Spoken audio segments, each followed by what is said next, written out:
As the season finale comes to an amazing end, we discover Morgan, who is, for the most part, dealing with his own personal demons. Rick, and the fact that he has to somehow manage to end this war, but he also might have a surprise way of handling it. All that and more here on Nephilim Entertainment.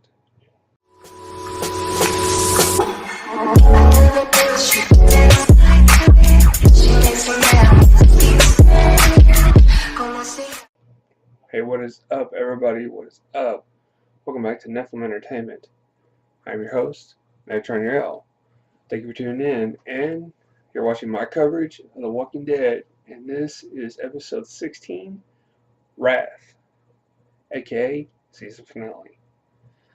So Rick is remembering the past. We see him traipsing down the road with Carl in his hand. So possibly we're looking back on the whole Carl situation once again, which it's a nice way to probably give it its sort of to bed feeling, I guess. Make you feel like we're resolving this and we're going to end up putting it to bed pretty soon. So Rick asks Sadiq about Carl's death, and Sadiq actually describes it in a beautiful way, pretty much describing Carl as honoring someone's wishes even upon death. He didn't meet his mother. He has never even known about his mother, but he's honoring her wishes by helping cleanse the world of the dead. So Carl died upholding someone's beliefs. It's quite symbolic, especially to Rick. Rick, who's struggling trying to find a way to end this war, but also take care of Negan. He thinks it's the only way is to kill him, but I'm beginning to wonder if he's not starting to question that whole direction. Meanwhile, Jerry, I love Jerry's character, and the one thing I had to point out about it, this is the reason I had to point about it, is Ezekiel is struggling with the whole, we could lose this. And Jerry's reply is, we ain't losing shit. We could panic. We ain't panicking about shit. And it just, Jerry's character shows a dynamic about, he's just confident. Extremely confident. And, of course, our man Ezekiel, he applauds him. He doesn't question it. He doesn't chastise him. He's just like, you know what, fist bump, let's do this, bro. Got this, let's do it.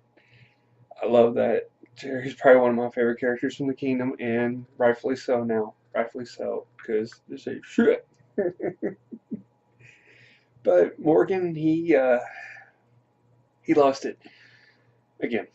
Yeah, Morgan's starting to have the whole tripping out and seeing dead people, and now I'm starting to see Jared, the man he just recently helped get mauled to death, and now he's starting to have little episodes where he actually sort of lashes out on poor Henry, and he's ready to go after the saviors who've turned coat and joined the joined the hilltops. So Morgan, I wouldn't trust him alone with anybody. I wouldn't even trust him alone with himself. But our people seem to think he knows what he's doing. Eugene, of course, is done making bullets, and he actually wants to ride with Negan, which is a shock because, given everything, you figured he would probably back down from the fight. Turn, tell, and run. But no, he wants to actually sit up front. And Negan has to make a confession to the father. He pretty much lays out his entire plan to the father, tells him everything that's going on, tells him about how he plans on ambushing Rick. He plans on ambushing Rick and taking him out once and for all. And of course, Rick figures it out. Yeah, poor Negan. He figures out it's a trap anyway, so they come out with the plan B. I applaud Rick because I figured it was going to be one of those walk into a trap, but he obviously is used to Negan's double dealings, so he changes the plan in mid-stride. So that puts a kibosh to Negan's plans, right? Well, I think it also might be shocking to find out that the father bailed on him. It's a good conversation in right there. Negan's steadily talking. Gabriel just, whoop, conversation over.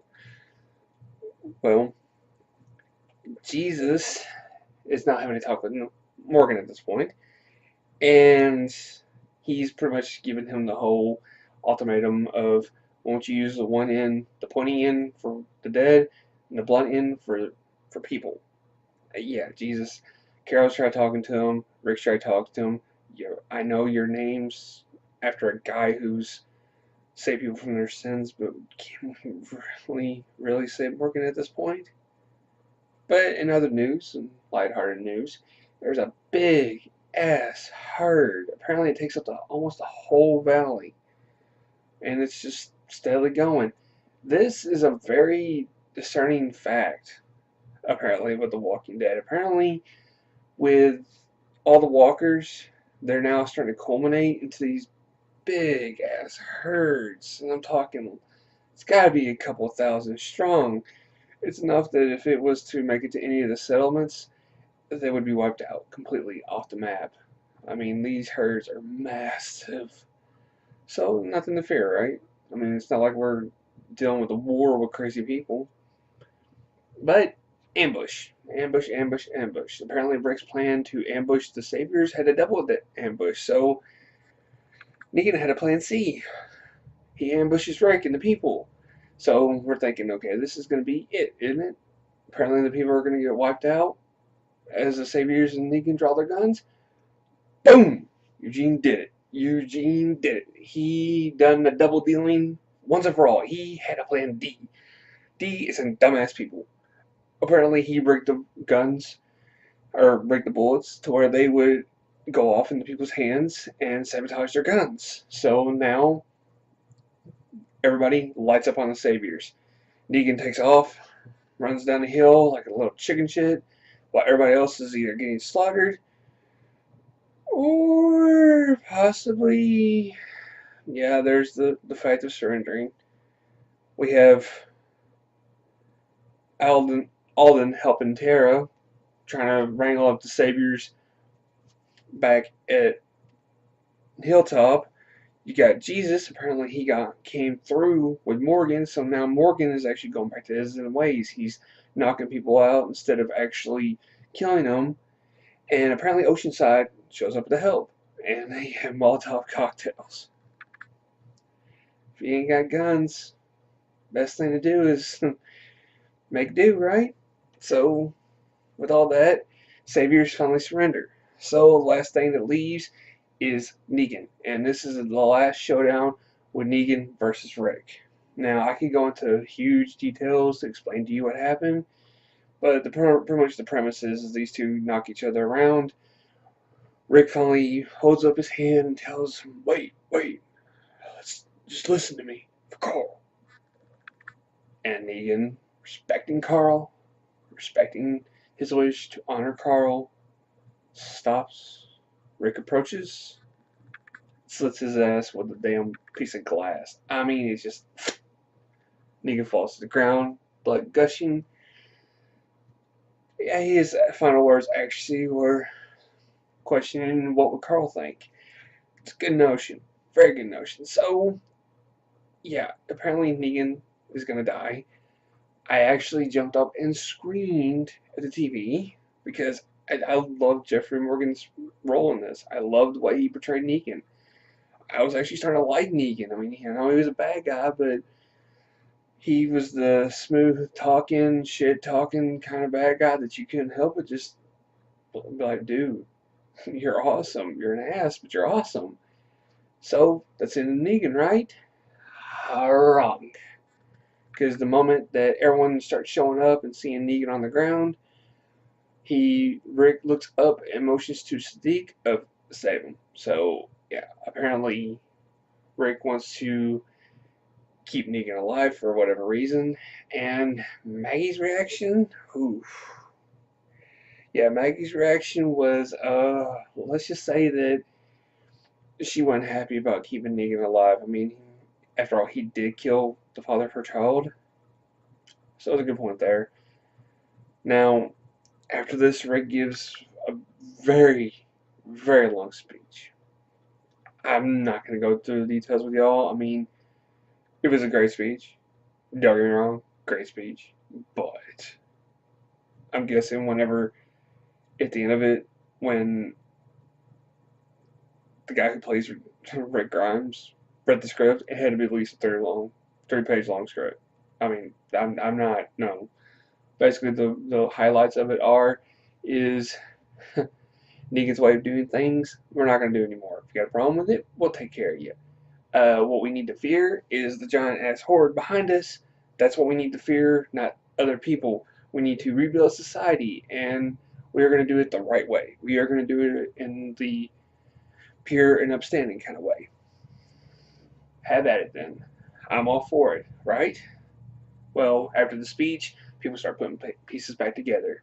Maggie and Alden actually sort of patch things up, and Alden actually volunteers to help build some of the futuristic stuff that our mysterious woman gave Maggie. So he's offering to help build stuff. We have Tara, who's actually with the survivors now, helping them rebuild their settlements. You know, planting flowers, being all nice, and yay, civilization. And Daryl actually has a moment with Dwight, and he motions to Dwight to don't come back till you square things away. He's talking about with Sherry. Apparently, he's wanting Dwight to fix things with Sherry, and I'm guessing he's gonna semi kind of forgive Dwight, maybe. I mean, Dwight was kind of begging for his life and kind of showing that he was truly sorry for everything he did. So maybe Dwight will fix things right. And then we got Morgan and Jadis. Jadis was enjoying a nice little leisure day back at the garbage dump. We're thinking, okay, maybe these two are gonna talk things out. Morgan does convince her to come back to the settlement. When she asks him if he's gonna join, he said no, he doesn't need to be around people. I'm guessing that he's choosing a life of isolation and solitude. Okay, so that's how you want to live your life? Great. Fantastic. Morgan, seriously? In any case, we have Maggie, Jesus, and Daryl who are already in the makings of planning a coup. Apparently, with Negan being kept alive, it doesn't sit well with these three. So now they're starting to, I guess, already make up plans for a coup. They're gonna overthrow Rick's wishes, I'm guessing, sneak behind them, maybe get Negan when Rick isn't looking, I'm guessing. But in any case, we last talked to Negan, who is now resting comfortably in a hospital bed, being looked after by Sadiq. Michonne and Rick come to talk. You know, Michonne gets a little rough with him, and pretty much says, "We're going to keep you alive because we're going to show you what we can create and how you had this opportunity, but you screwed it up. Way to go, Negan." So we last join Rick as he's sitting on the hilltop.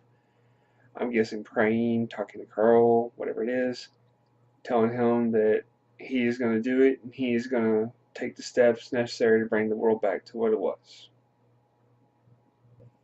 Alright, season wrap up. Basically, war's over. We have Alexandria, Hilltop Kingdom, they're all winners. The Saviors they were more dethroned. I mean, they didn't really lose because at the end of the battle, they were even giving up. Like, look, dude's crazy. We're not fighting y'all. So naturally, they give up. So Negan's been dethroned.